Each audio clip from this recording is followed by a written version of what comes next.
Hello दोस्तों, my name is Sukhveer Singh Shokand. आपका स्वागत है हमारे वीडियो लेक्चर में। और मैं आपके लिए लेके आया हूं द हिंदू से कुछ गिने चुने वर्ड्स जो काफी एग्जाम्स में पूछे गए हैं और साथ में उनके बहुत सारे सिनोनियम्स और एंटोनियम्स plus picture for better understanding. So let's get started. देखिए, सबसे पहला शब्द क्या है? सबसे पहला शब्द है लेजिटिमेट।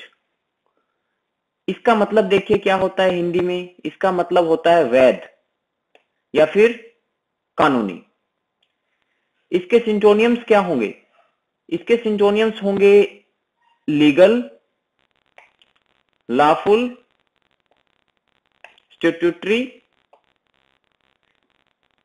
लिसिट, justified, rightful. और इसके एंटोनियम्स होंगे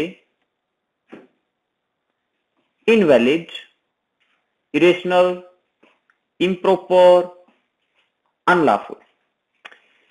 अगर आपको इस शब्द को याद करने में थोड़ी परेशानी हो रही है तो मैं आपकी हेल्प कर देता हूं।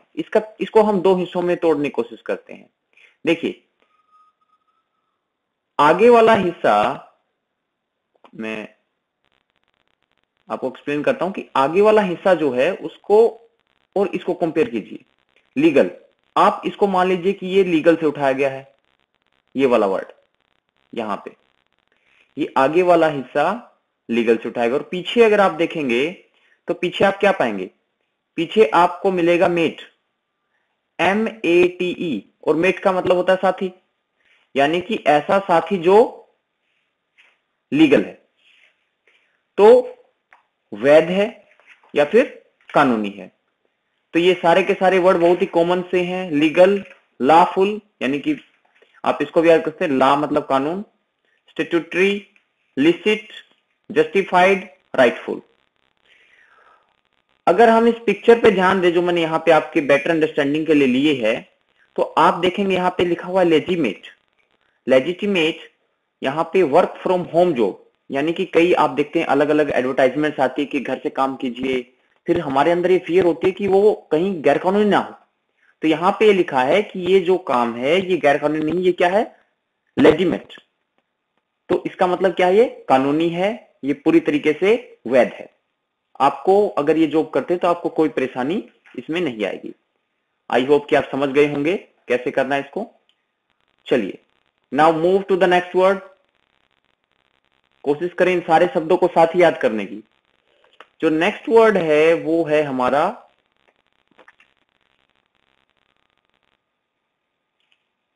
मिलिसा। ये वर्ड अगर आप याद करना चाहें तो आप ऐसे कर सकते हैं कि ये जो वर्ड है ये बिल्कुल लगता है मिलिट्री जैसा। ये वाला वर्ड जो, ये इसका सिनोनियम है क्लास। और हिंदी में इसका मतलब होता है रक्षक, रक्षक योद्धा, देश रक्षक सेना। आप देख सकते हो कि इसमें जो अलग अलग है, जो नियरली द सेम मीनिंग, उसमें आप कमांडोस ले सकते हैं, आप उसके अंदर सोल्जर्स ले सकते हैं। मिलिट्री तो है ही, ऑब्वियसली मैंने कहा है। ये आप इसको याद रखने के लिए आप इसको मिलिट्री से कनेक्ट कर दीजिए क्योंकि बहुत ही सिमिलर सा वर्ड है। फाइटर्स, जो देश के लिए लड़ते हों। रेंजर्स भी बोल सकते हैं आप इसको। फोर्स, ऑब्वियसली सेना की टुकड़ी को फोर्स बोला जाता है। और इसका एंटोनियम देखिए क्या है? इसके एंटोनियम्स होंगे रिबेल। ठीक है, आप इस पिक्चर को मैंने यहाँ पे जो लिया है आप इसको देख सकते हैं किस तरीके से यहाँ पे एक कमांडो बोल सकते हो या सोल्जर बोल सकते हो या मिलिट्री का जवान बोल सकते हो जो यहाँ पे बंदूक ताने हुए है और अपनी देश की रक्षा के लिए खड़ा हुआ है। ठीक है, तो आपको ये ध्यान आ जाएगा कि ये जो है आपका ये मिलिशा, यानी कि ये वर्ड कैसा लगता है? मिलिट्री। ये इसका साउंड जो होगा वो मिलिशा होगा। ये दिखने में जो है मिलिट्री जैसा है। MILITI, बिल्कुल सिमिलर यहां तक। ठीक है, चलिए नेक्स्ट वर्ड की तरफ मूव करते हैं। नेक्स्ट वर्ड है पेट्रन। पेट्रन का मतलब होता है संरक्षक, आश्रयदाता या फिर सहायक। जो किसी को आश्रय दे, किसी की सहायता करे, किसी को संरक्षण प्रोवाइड करे, वो होता है आपका पेट्रन। इसको याद रखने के लिए आप इसको ऐसे कर सकते हैं कि ये जो शब्द है पेट्रन, ये लगता है हिंदी के शब्द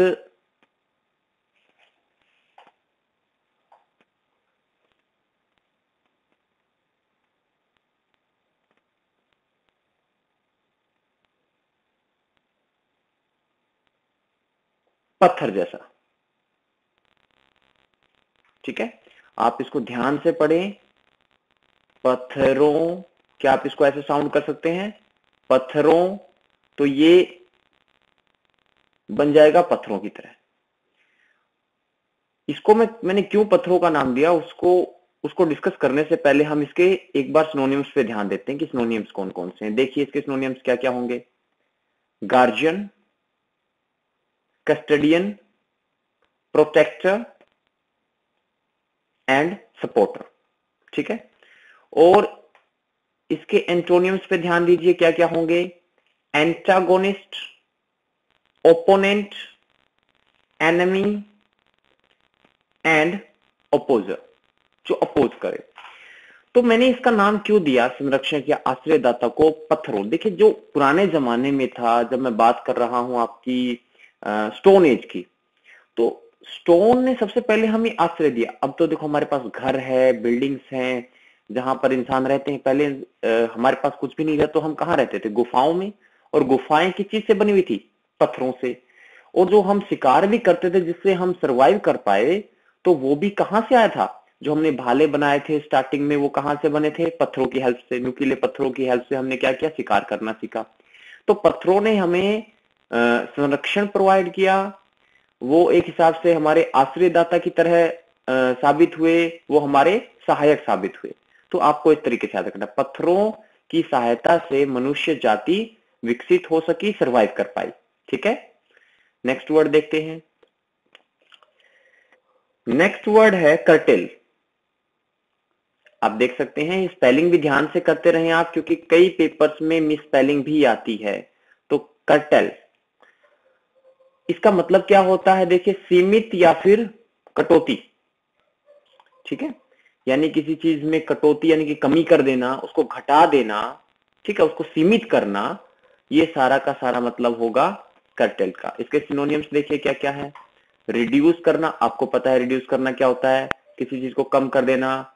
trim, slash, cut back, shorten, diminish, abbreviate, lessen, इन सब का मतलब होता है कम करना। ठीक है, और इसके एंटोनिम्स देखिए, ऑब्वियसली इसके एंटोनिम्स क्या हो जाएंगे? उल्टा हो जाएगा इसका। जैसे डेवलप, किसी चीज को एक तो आप रिड्यूस करें, कम करें, शॉर्ट करें, एक आप उसको डेवलप करें। डेवलप करना एक हिसाब से बढ़ाने की तरह भी हम ले सकते हैं।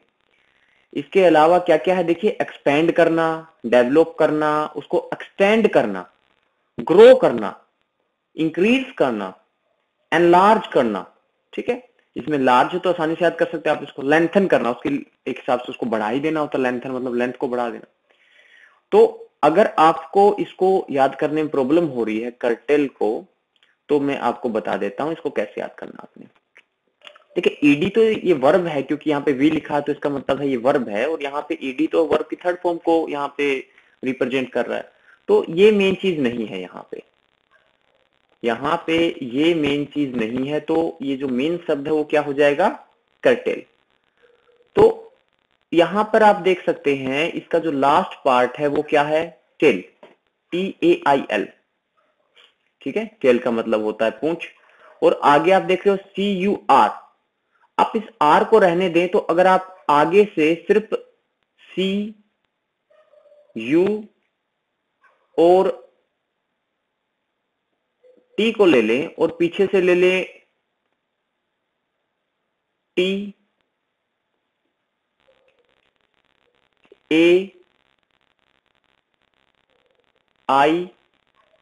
TAIL को, कट टेल।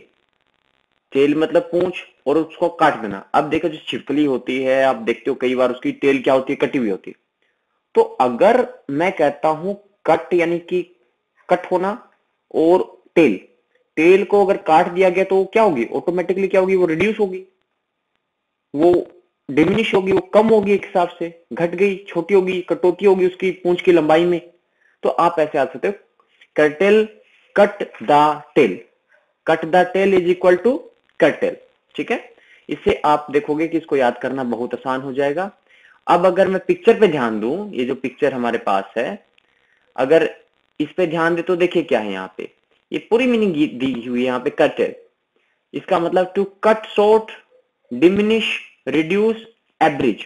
देखिए एवरेज भी एक बहुत ही इंपॉर्टेंट वर्ड है, आप इसको भी याद कर सकते हैं।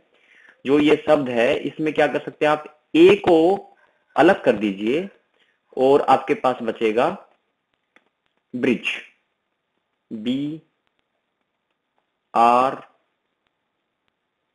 आई डी जी। तो एवरेज का मतलब होता है किसी चीज को कम करना। अब ए को छोड़ देंगे, हम इस चीज को पकड़ेंगे, ब्रिज को।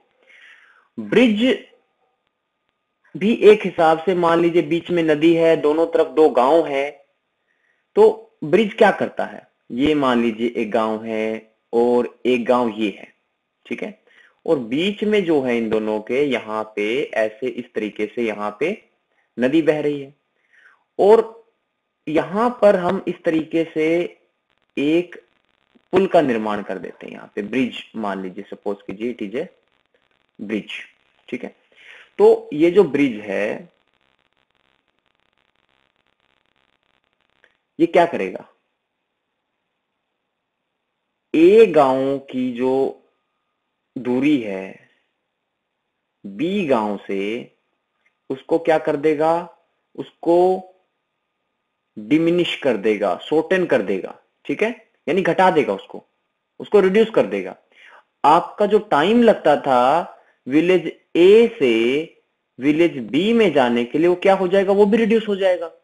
तो ब्रिज हमारी टेंशन को रिड्यूस कर देता है, टाइम को रिड्यूस कर देता है। तो आप ऐसे याद करते हैं, ब्रिज से क्या होगा, चीजें घट जाएंगी, कटौती हो जाएगी इस तरह की चीजों में। और ये डिमिनिश जो वर्ड, अगर ये भी याद नहीं हो रहा तो आप इसको ऐसे याद करते हैं, देखो इसमें है डिम। हम कई बार बोलते हैं जैसे कि भाई लाइट डिम है, लाइट डिम है का क्या मतलब होता है कि लाइट कम है। ठीक है, तो आप इससे ये आइडिया लगा सकते हैं। ठीक है, चलिए मैं मूव करता हूं नेक्स्ट वर्ड की तरफ। नेक्स्ट वर्ड है आपका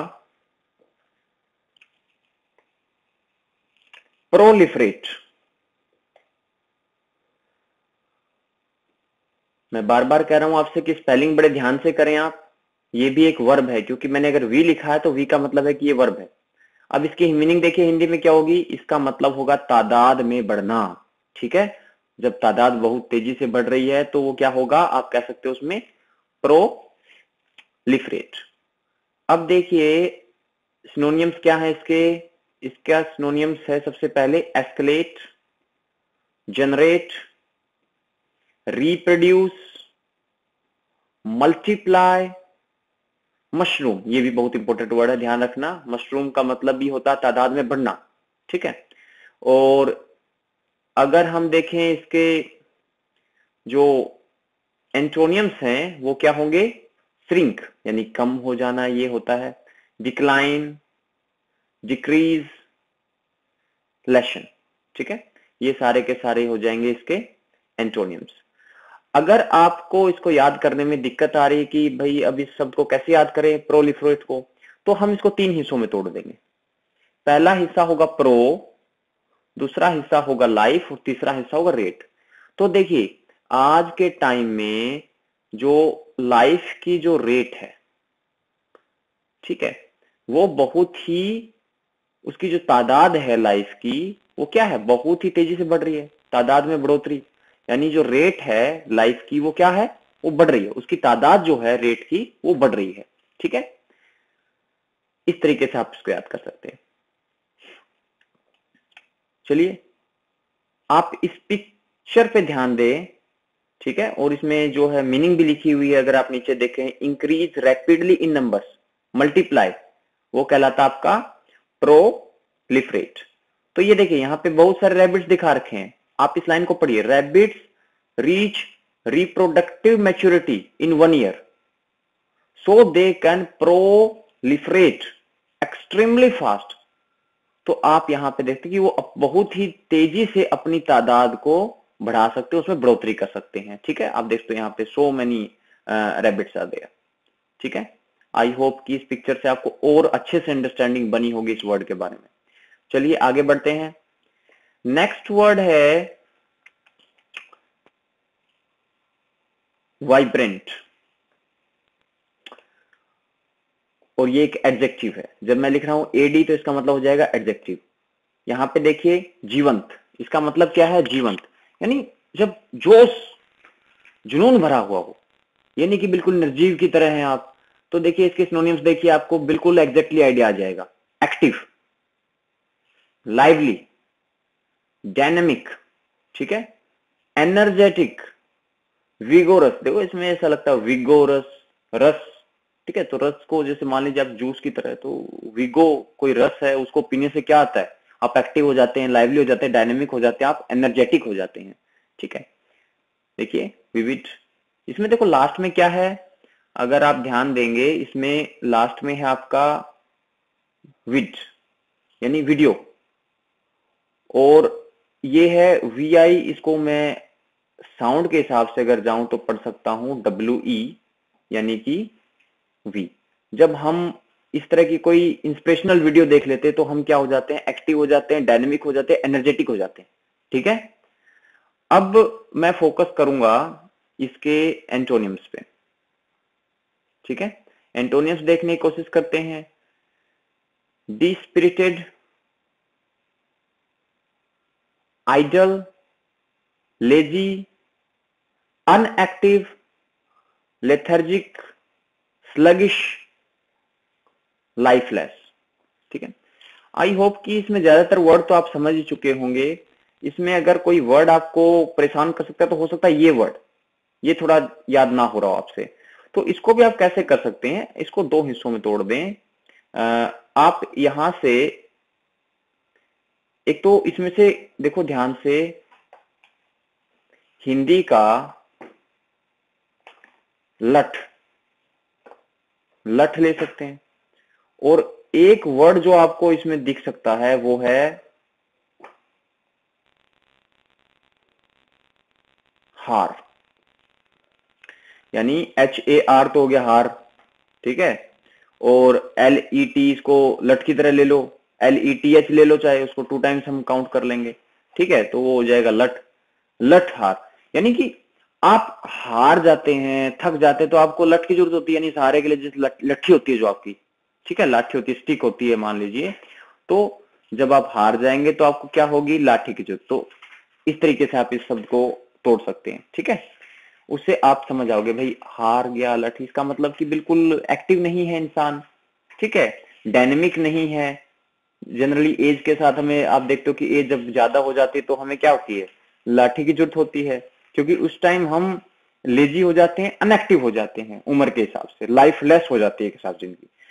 तो अब देखिए इस पिक्चर को, यहाँ पे आप देख सकते हैं, इस पिक्चर को देखने से ही आप समझ जाओगे कितने एनर्जेटिक आप फील कर सकते हैं। देखिए कितनी एनर्जी है इन लोगों में। ठीक है, तो आप कह सकते हो ये सारे के सारे क्या है? बहुत ही active, lively, dynamic, energetic, vigorous और विविड है। सारे के सारे वर्ड आप कोशिश करें साथ में याद करने की। चलिए अब मैं मूव करता हूं नेक्स्ट वर्ड की तरफ, और नेक्स्ट वर्ड है प्रैग्मेटिक। ये एक एडजेक्टिव है, और इसका मतलब होता है dealing with the things sensibly and realistically, यानी व्यवहारिक। सिंपली आप एक शब्द में कह सकते हो इसको व्यवहारिक। ठीक है, जो प्रैक्टिकल हो इंसान। ठीक है, आप इसके फटाफट सिनोनिम्स को देखें। इसके सिनोनिम्स क्या होंगे? Practical, logical, realistic. ठीक है, और इसके एंटोनिम्स क्या होंगे? Unreasonable and impractical. मैंने यहाँ पे एग्जाम्पल भी लिया है, आप इस एग्जाम्पल पे ध्यान से दे सकते हैं।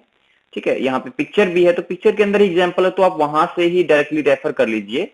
ठीक है, देखिए यहाँ पे प्रैग्मेटिक का मतलब क्या है, प्रैक्टिकल। और इसको देखो यहाँ पे इसका एम्प्टी भी आ जाएगा, यानी माइंड ट्रिक। इसको कैसे याद करें, देखो अगर इस शब्द को याद करने में प्रॉब्लम हो रही है, यहाँ पे बहुत आसानी से कर सकते हैं आप।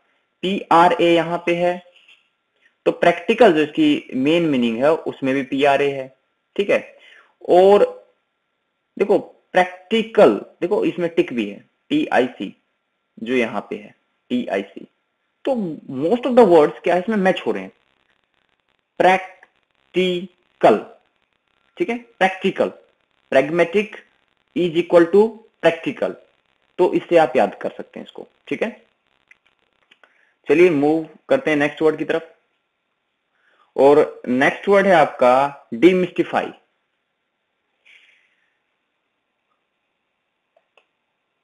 ये एक वर्ब है, याद रखना, और इसका मतलब होता है make clearer and easier to understand, यानी रहस्य को हटाना। अगर रहस्य होगा तो उसको समझना मुश्किल होगा, और जब आप रहस्य को हटा देंगे तो किसी भी चीज को समझना क्या होगा, आसान हो जाएगा। बोलते हैं अब सारा रहस्य जो है वो हट चुका है, सारा राज खुल चुका है एक हिसाब से। आप देखिए यहाँ पे सिनोनियम्स क्या क्या है, अनकवर। ठीक है, कवर है तो ऑब्वियसली वो रहस्य में ही है, अगर वो अनकवर कर दे यानी उसको उल्टा कर देंगे तो वो क्या हो जाएगा, ओपन हो जाएगा और रहस्य हट जाएगा क्या है क्या नहीं। अनमास्क सिमिलर मीनिंग है, एक्सपोज करना, रिवील करना, या फिर शो अप करना। अब इसके एंटोनियम्स चेक कीजिए, कवर, हाइड, कंसील। कंसील का मतलब छुपाना होता है, अभी आपको एक्सप्लेन करता हूं मैं। मिस्टिफाई, पहले तो आप ये देखिए कि मिस्टिफाई और डीमिस्टिफाई, देखिए ये जो शब्द है यहाँ पे, और आपका जो मेन शब्द है जो हमने यहाँ पे याद करना वो ये है। अगर इन दोनों में डिफरेंस देखें तो इसके सामने लगा हुआ है DE। ठीक है, DE अगर किसी शब्द के आगे लग जाए, या आप जैसे यहाँ पे देख सकते हो यहाँ पे लगा हुआ है सामने UN। ठीक है, तो ये जो होता है, ये जो पीछे वाला वर्ड है उसकी मीनिंग को टोटली क्या कर देता है, पलट देता है। मास्क की मीनिंग को जब उसके आगे UN लगा तो उसको पलट दिया।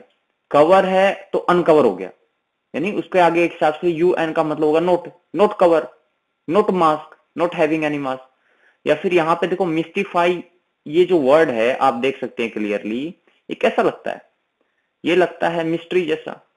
ठीक है, ये जो शब्द है ये लगता है मिस्ट्री जैसा। मिस्ट्री मतलब होता है राज, रहस्य।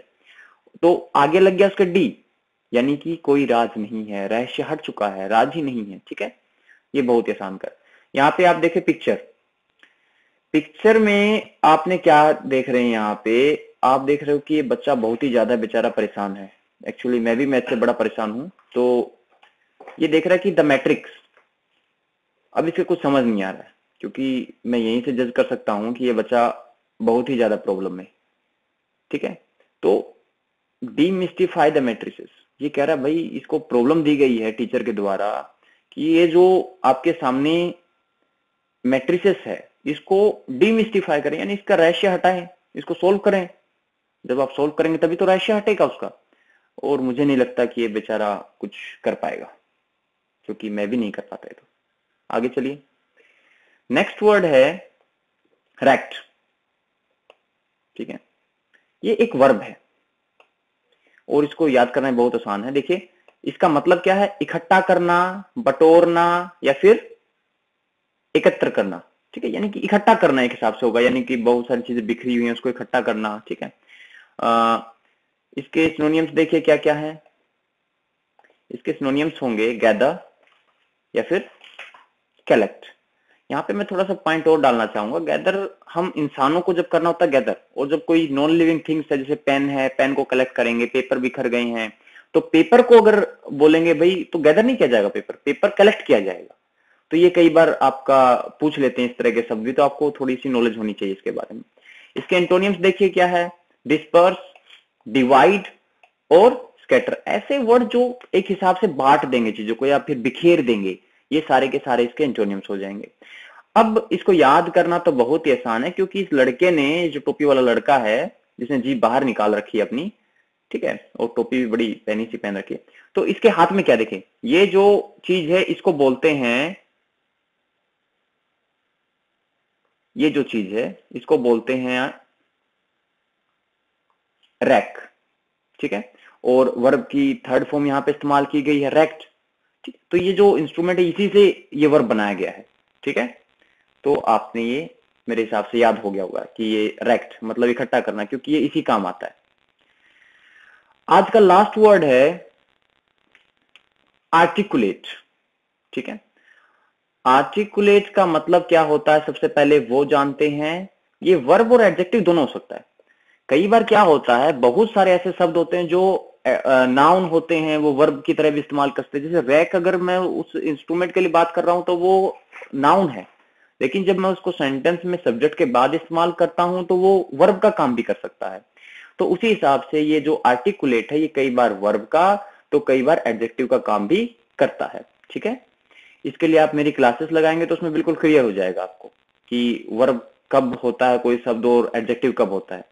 क्लियरली एंड डिस्टिंक्टली एक्सप्रेस्ड, यहां पे देखिए इसका मतलब होता है व्यक्त करना, यानी किसी चीज को बहुत ही अच्छे तरीके से एक्सप्लेन करना, उसको अच्छे तरीके से समझाना, समझा पाने की क्षमता एक हिसाब से कह सकते हैं articulate.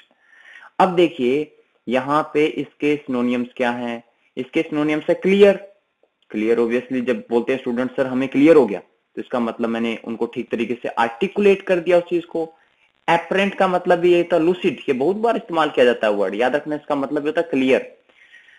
Explicit, intelligible, well spoken, क्योंकि ऑब्वियसली बोलने से ही संबंध है इसका, या फिर फ्लुएंट, ये भी नियरली द सेम मीनिंग में हम ले सकते हैं।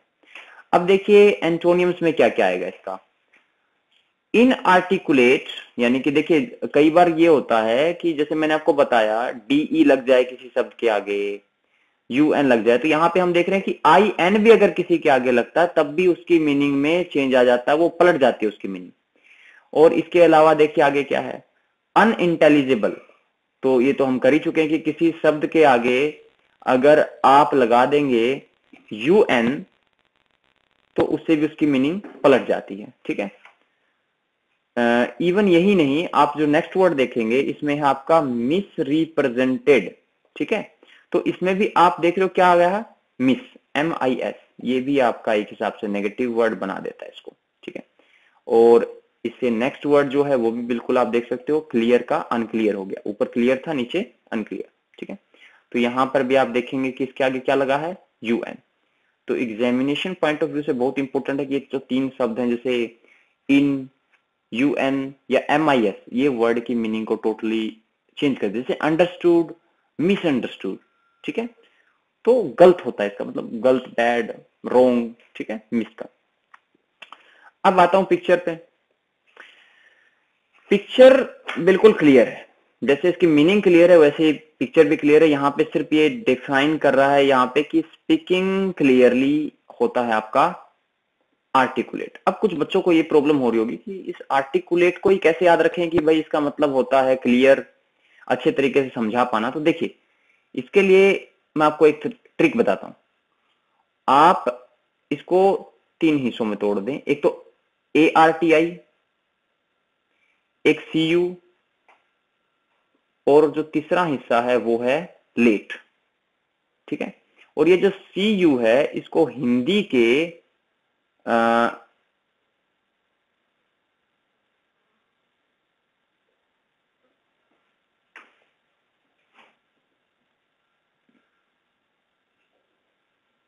क्यों की तरह पढ़ें, ठीक है। तो ये क्या बन जाएगा, देखो आरती, किसी लड़की का नाम लगता है आरती, उसके बाद क्या है क्यों, और उसके बाद है लेट, आरती क्यों लेट। अब सपोज कीजिए ऐसी सिचुएशन है कि आरती से उसके घर वाले पूछ रहे हैं कि लेट क्यों हुई, आरती बताओ क्यों लेट हो तुम। तो आरती को क्लियरली एक्सप्लेन करना पड़ेगा, उसको व्यक्त करना पड़ेगा कि वो लेट क्यों है।